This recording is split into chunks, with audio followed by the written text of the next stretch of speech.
Hello everyone, welcome to another episode of Goodness. Is conversation on world peace is becoming obsolete, or have we already attained global peace? Have you noticed the guardians of the world peace are losing their grip? Now, you might ask me, who are these guardians? The so-called believed to be protecting the world peace. It is the humanitarian organizations. So, if they are losing the grip, have the humanitarian organizations become a puppet of the power nations? Why have this question come up now?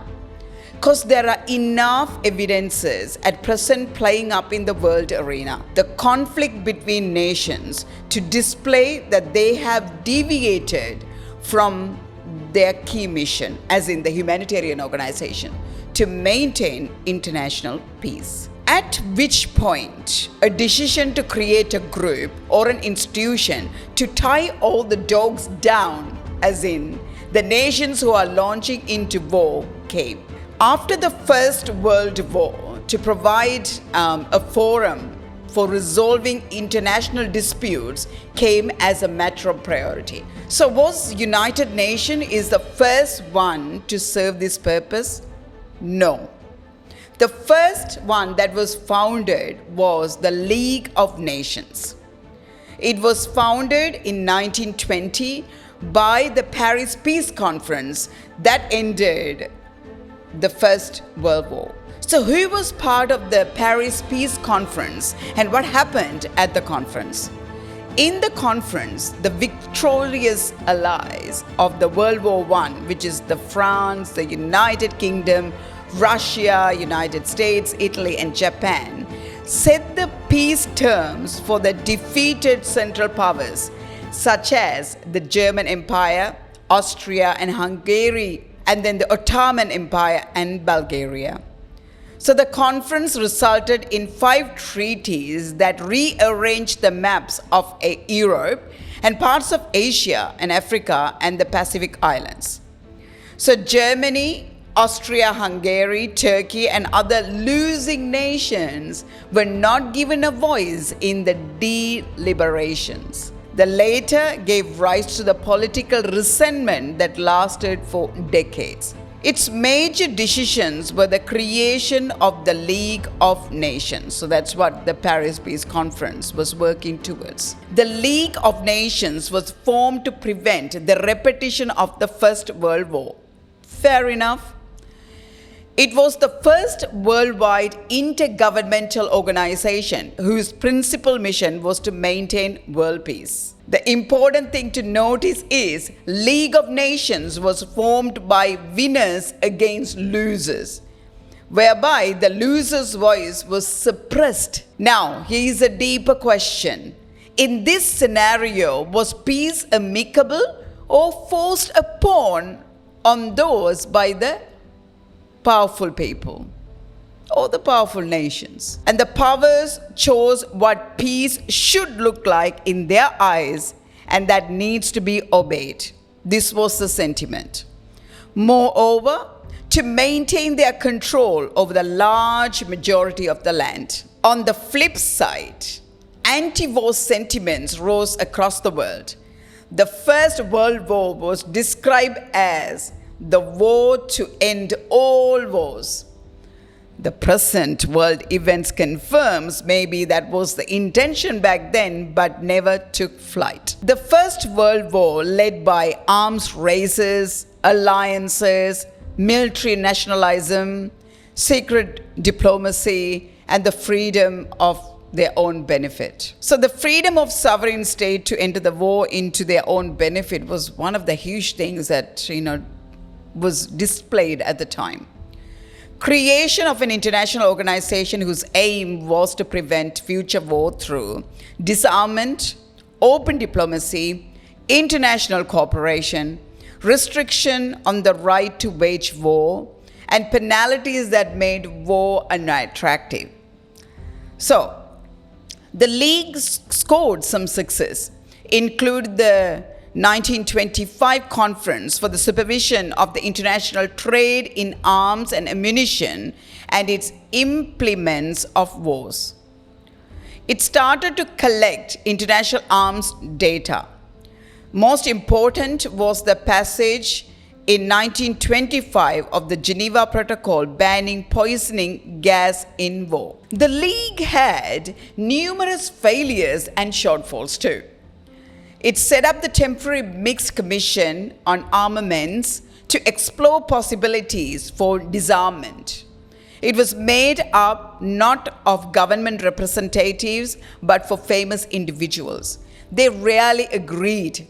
Proposals ranged from abolishing chemicals warfare and strategic bombing to the limitations of more conventional weapons such as tanks. On top of that, the League nations lacked an armed force of its own and depended on the great powers to enforce its resolution, which they were very unwilling to do.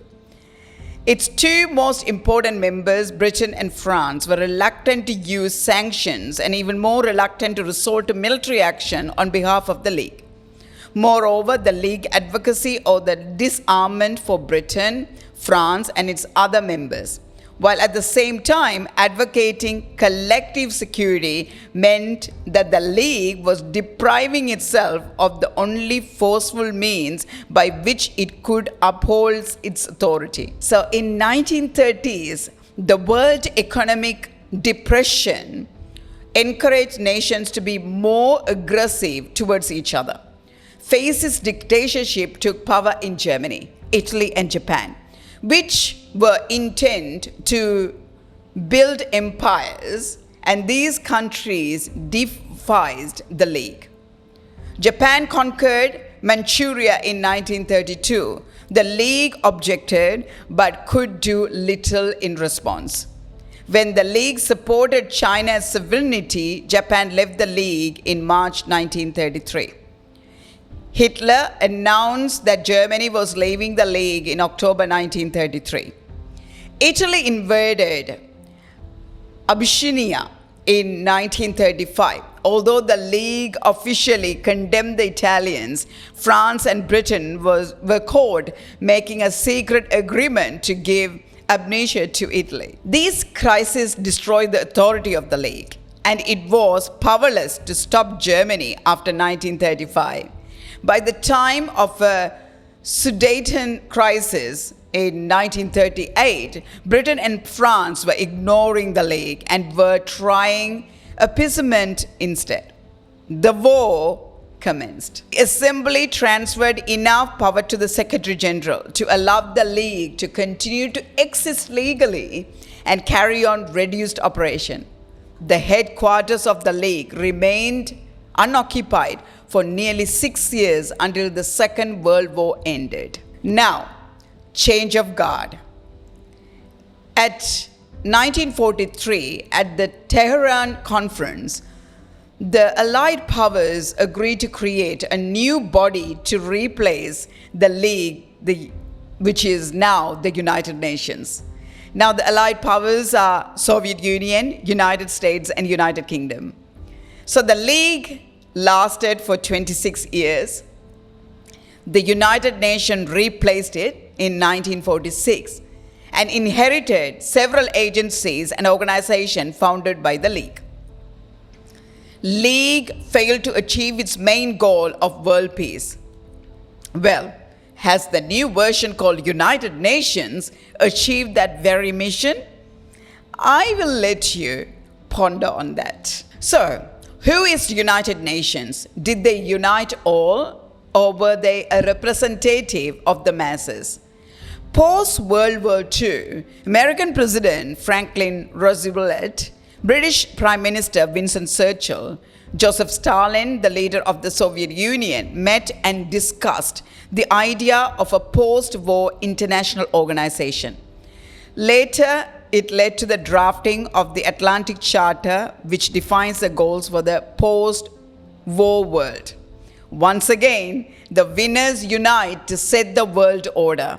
The voice of others was suppressed. Later, President Franklin Roosevelt and the Prime Minister of Britain, Winston Churchill, met at the White House, and later Roosevelt, considered the founder of UN, coined the United Nations to describe the Allied countries. It incorporated Soviet suggestion but included no rule for France. Roosevelt's ideas of the four powers refers to the four major Allied countries: the United States, the United Kingdom, the Soviet Union, and China, emerged in the Declaration of the United Nations. During the war, the United Nations became the official term for allies.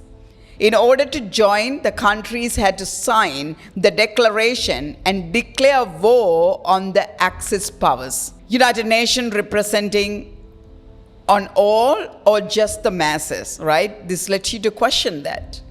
Who were the traditional principal members of Axis powers? Nazi Germany, the fascist Italy, and the Empire of Japan. The Axis were united in their far-right positions and general opposition to the Allies. In the country, prior to the UN's creation, several international organizations, such as the International Committee of the Red Cross, were formed to ensure protection and assistance for victims of the armed conflict and strife. But this did not satisfy several major leaders, and they advocated for a world body to guarantee peace. As previously mentioned, with the aim of preventing future world wars, started off with 51 members in the United Nations.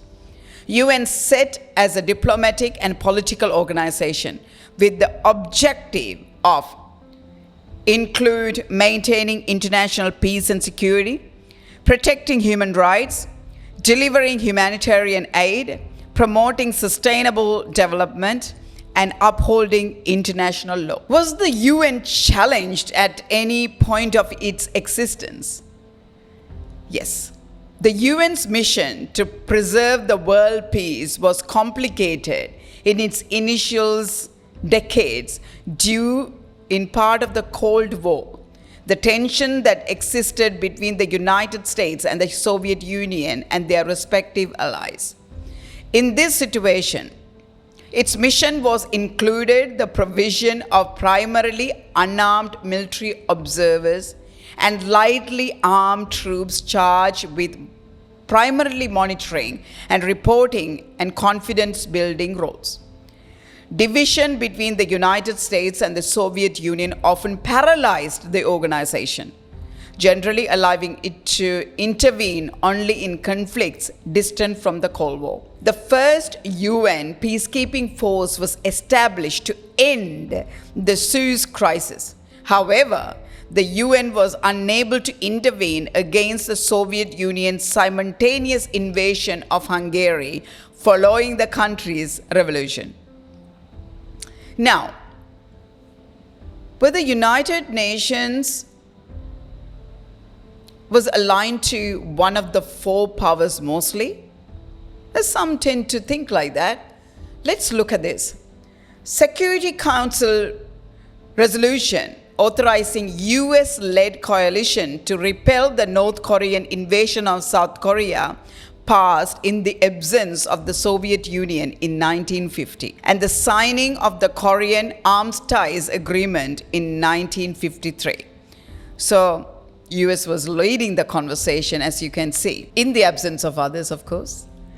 Did the power shift? And with the power shift, did the budget shift?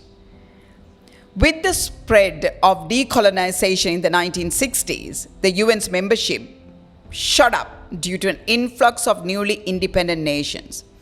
In 1960 alone, 17 new states joined UN, and 16 of them from Africa. The third world nation organized themselves into a group of 73 under the leadership of Algeria, which briefly became the dominant power at the UN. With an increasing third world presence and the failure of UN mediation in conflicts in the Middle East, Vietnam, and Kashmir, the UN increasingly shifted its attention to its secondary goal of economic development and cultural exchange. In 1970s, UN budget for social and economic development was far greater than its peacekeeping budget. So after the Cold War, the UN saw a radical expansion on its peacekeeping duties, taking on more missions in the 5 years than it had in the previous 4 decades. And the peacekeeping budget increased by more than tenfold. Things started to look positive at this stage. And the UN negotiated some of the wonderful deals here to end to the Salvadorian civil war, launched a successful peacekeeping mission in Namibia, and oversaw democratic elections in the post-apartheid South Africa and post-Khmer Rouge Cambodia. Beginning in the last decades of the Cold War, UN condemned for perceived mismanagement and corruption. As a result, US, Singapore, and UK withdrew funding. This led to reform of the secretaries, reduced the size of the organization. In 1990s, the UN faced several simultaneous serious crises within Somalia, Haiti, Mozambique, and the nations that previously made up Yugoslavia. The United Mission in Somalia was widely viewed as a failure. After the United States withdrawal following casualties in the Battle of Mogadishu, the UN mission to Bosnia faced worldwide ridicule for its indecisive and confused mission in the face of ethnic cleansing.